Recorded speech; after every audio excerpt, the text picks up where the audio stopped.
नमस्कार दोस्तों, आज की हमारी इस वीडियो में हम आप सभी के लिए पौष रविवार व्रत की एक बहुत ही सुंदर कहानी लेकर आए हैं।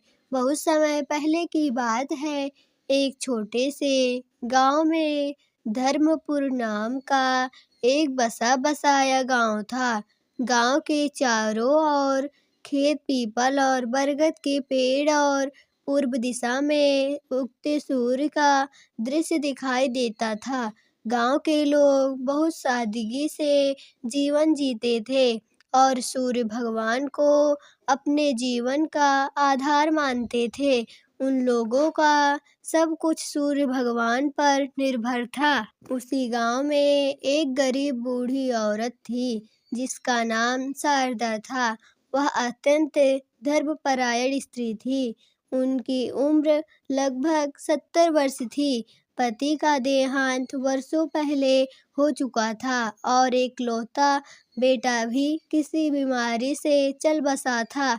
बहू और पोते पोतियों का सहारा भी नहीं रहा। जीवन में केवल एक ही चीज बची थी, सूर्य भगवान पर अटूट विश्वास।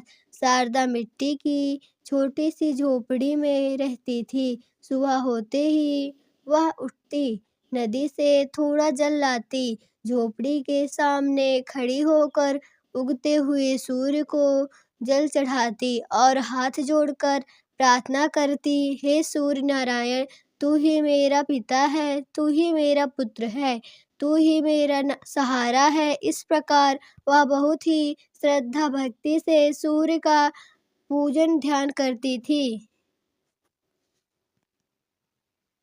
बूढ़ी शारदा के पास धन नहीं था, भोजन भी कभी कभी ही नसीब होता था, लेकिन चेहरे पर संतोष और आंखों में भक्ति की चमक थी। गांव के लोग उन्हें कभी कभी अन्न दे देते थे, पर शारदा कभी भी किसी से कोई शिकायत नहीं करती थी। पौष मास चल रहा था, ठंड अपने चरम सीमा पर भी थी। गांव के पंडित जी ने बताया कि पौष रविवार सूर्य भगवान को अत्यंत प्रिय होता है। इस दिन व्रत, दान और सूर्य उपासना करने से दरिद्रता, रोग और दुख दूर होते हैं और जिसको संतान न हो उसे भगवान सूर्य संतान देते हैं। सूर्य देव सबकी मनोकामना पूर्ण करते हैं। इस प्रकार पंडित जी की बात मानकर शारदा ने निश्चय किया कि वह इस पौष रविवार को विशेष व्रत करेगी। लेकिन उनके पास ना तिल था, ना गुड़, ना ही दीपक। फिर भी उनके मन में श्रद्धा की कमी नहीं थी। रविवार की सुबह ठंड बहुत थी। बूढ़ी शारदा कांपते हाथों से उठी। नदी तक जाने की शक्ति नहीं थी, इसलिए झोपड़ी के पास रखे घड़े के जल से ही स्नान किया। पुराने घंटे फटे वस्त्र पहनकर उन्होंने पूर्व दिशा की ओर मुख करके जमीन पर गोबर से छोटा सा चौका बनाया। उस पर एक मिट्टी का दिया रखा जिसमें थोड़ा सा तेल गांव की एक बच्ची ने दिया था।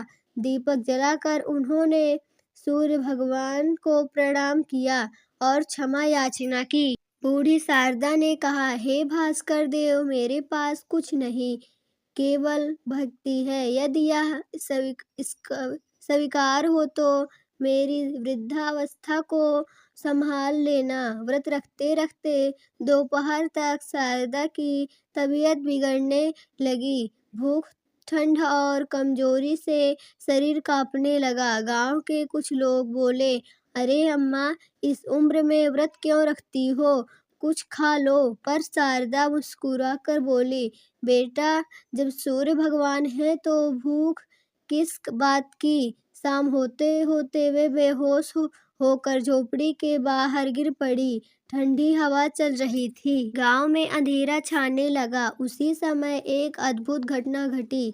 गांव के बाहर से एक तेजस्वी पुरुष आते दिखाई दिया। शरीर पर लाल वस्त्र, मुख पर दिव्य तेज और नेत्रों में करुणा कोई उन्हें पहचान न सका। वह सीधे शारदा के पास आए, उन्हें उठाया और धीरे से बोले, माँ आंखें खोलो। बूढ़ी शारदा ने आंखें खोली। सामने खड़े उस दिव्य पुरुष को देखकर उनके नेत्रों से आंसू बहने लगे। शारदा ने धीरे से कहा, नारायण, आप स्वयं आए हैं? वे मुस्कुराकर बोले, हाँ माँ, मैं सूर्य हूँ। तुम्हारी भक्ति मुझे यहाँ खींच लाया। भगवान सूर्य ने शारदा को जल पिलाया। तुरंत ही उनके शरीर में नई शक्ति आ गई। उनका सब दुख दूर हो गया। सूर्य भगवान बोले, शारदा, तूने बिना किसी लालच के, बिना किसी साधन के मेरी पूजा की, इसलिए मैं तुझे वरदान देता हूँ। तुझे जीवन भर भोजन और वस्त्र की कमी नहीं होगी और तेरी झोपड़ी सुख और शांति का स्थान बनेगी। जो भी पौष रविवार व्रत को श्रद्धा से सूर्य पूजन करेगा, उसकी सभी मनोकामनाएं पूरी होंगी। इतना कहकर सूर्य भगवान आकाश में विलीन हो गए।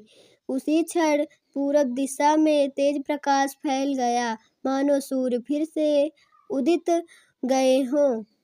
अगली सुबह गांव के लोग यह देखकर चकित रह गए कि शारदा की झोपड़ी के पास अन्न, फल और वस्त्र पड़े थे। शारदा के चेहरे पर अलौकिक तेज था।